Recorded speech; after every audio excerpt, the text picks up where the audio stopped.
A Nanny's Tale, a Cat Returns fanfiction by Yarning Chick. Read for you by the author.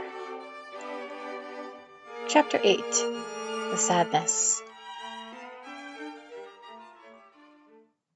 Baron patiently listened first to Lord Yanni's side of the argument, which mostly contained denunciations of Lord Mani, and then listened to Lord Mani's side of the story with white knuckles, as the two felines started arguing with each other again. "Enough!" he yelled, brushing away the mice that were trying to climb up his plant legs. "Why hasn't a fence been erected between your lands?"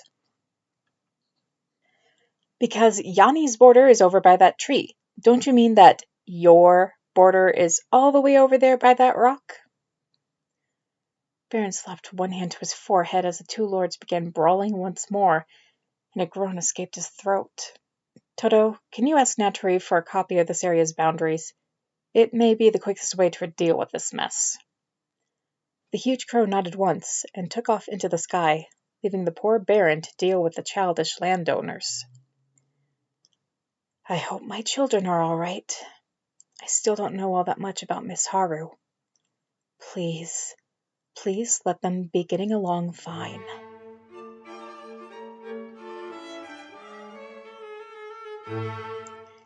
"Easy. Nice and slow," Haru urged as she slowly took her hands off of Ellie's so that the white kitten could finish the last touches of the decorative whipping cream on the angel food cake on her own.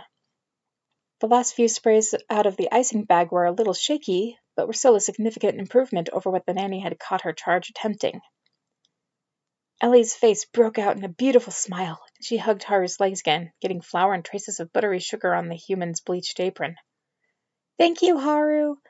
Lily, Thomas, come see the pretty job I did." Thomas looked up from his alchemy homework to grin at his little sister as his older one finished tying the ribbons of her pastel yellow ballet slippers up her legs. Hashi was doing human and cat history book comparisons in the Baron's library, and had made clear his wish for little to no distraction. Thomas grinned and looked at his book again. "Much better. Now you can tell that it's a cake, and not a pile of marshmallow cream." Ellie stuck her tongue out at him. "Hey," Haru said sternly as she returned to polishing silverware. "Real ladies don't stick their tongues out at people, Ellie." The white kitten slapped both of her hands to her mouth as a rosy blush crossed her cheeks. The tawny sister bit her lip nervously. "Haru?" The brunette turned towards the speaker. "Yes, Lily?" The eldest kitten took a deep breath for courage, still feeling a bit nervous around the tall human. "Could you watch me dance? Please?" The human smiled and set aside the spoon. "Sure. Show me what you can do." Lily beamed and clapped her hands in a rhythm. The beat was 2 long and 3 short. "Can you keep this beat?" she asked, since musical instruments were on the opposite side of the manor, and she had no idea if her beloved Nanny knew how to play any of them. Haru grinned and started clapping, but on the 3 short, she slapped her lap instead to get a slightly different sound. Lily laughed and rose to her tiptoes. Carefully, with all the grace of a swan on a smooth lake, she twirled around the kitchen, the polished wood floor providing the perfect stage for her. After a while, Ellie giggled and also started dancing ballet. She wasn't quite as graceful as her sister, but she had an enthusiastic attitude that caught at the brunette's heart. Unlike the children Haru knew back at her village, Lily didn't seem to mind her sister's intrusion, even taking the pale kitten by the hand for a lovely pas de deux. "Come, Thomas," the tawny sister sang out. "Dancing is a family pastime, and you're part of the family." "Yeah, dance with us," the whiter sister giggled.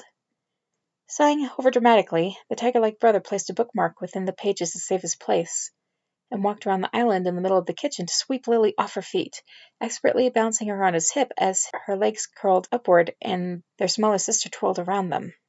As Haru watched them dance a strange pas de trio, if such a dance existed, the beat became softer as her mind flew away into beautiful memories from her own childhood.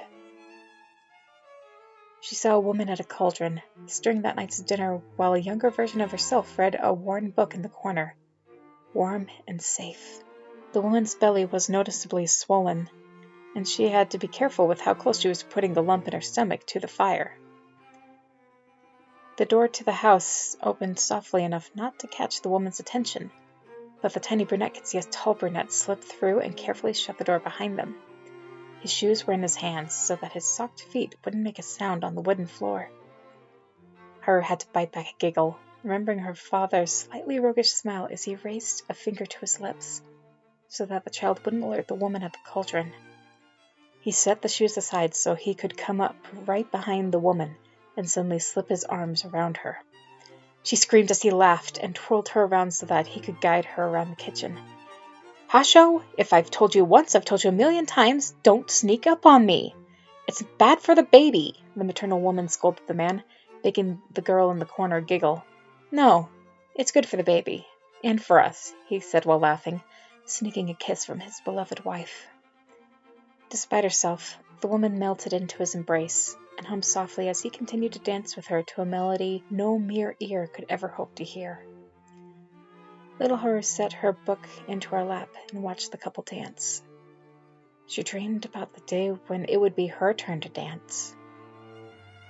No. Never. It will never be her turn.